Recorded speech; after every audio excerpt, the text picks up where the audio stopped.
And then I think speaking for Walsh, like Bill Barger was the head coach there, so he ran a program called North Akron way Hmm. back when. Like, that was his feeder program, and just some of the things I mean, he changed most kids' lives, like literally. Mm. It's like that, those like, because we were back whenever it's been time flies, but I think we were back last year because Ben had put, they had the kind of the soft opening for that, but like that, those two things really stuck out at me, looking back at it. Sure. Yeah, Sure. He had Barter's starting that North Akron wrestling organization is an interesting thing in and of itself. Like, I don't know if people realize, like, okay, number one, the dude was a Vietnam vet, wounded in combat. Okay. correct.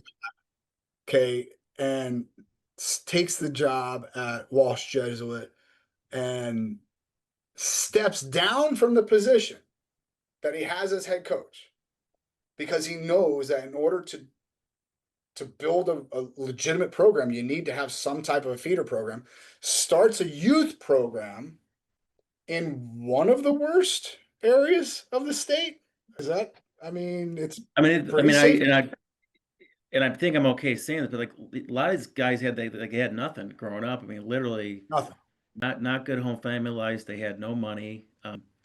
Just because obviously I know a lot of guys that came out of the program. A lot of guys did really well. Like even like a Joe Heskett to come from where he came from to go to Iowa State and do what he did. Like it's pretty mind-boggling. Yeah.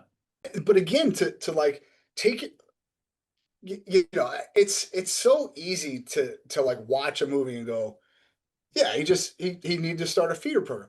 Yeah. Yeah, that's not. First of all, that's not easy. That's not like, okay, like you have the foresight.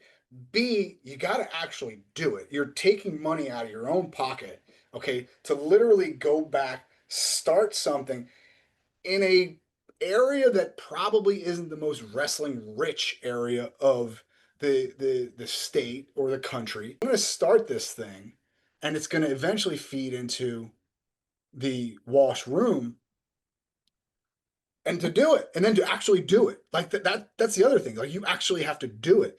That was so cool to me. It was just such a really, it was such it kind of, it's guttural, right? It's a guttural thing. We're like, oh, this dude put a lot on the line, like just to make a good wrestling team, which really has no benefit at all, like in the grand scheme of things, like financially or notoriety. But he did make some impacts on people's lives. Yes.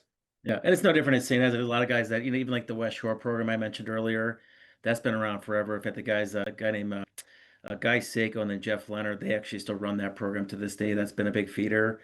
And even when you look at Coach Urbis, like he hasn't, he's obviously not made a fortune being a school teacher and head coach, right? And frankly, he's given a lot back to the school financially, I know for certain, because I'm still connected in some ways. Like those guys, that's not what it was ever about for those guys.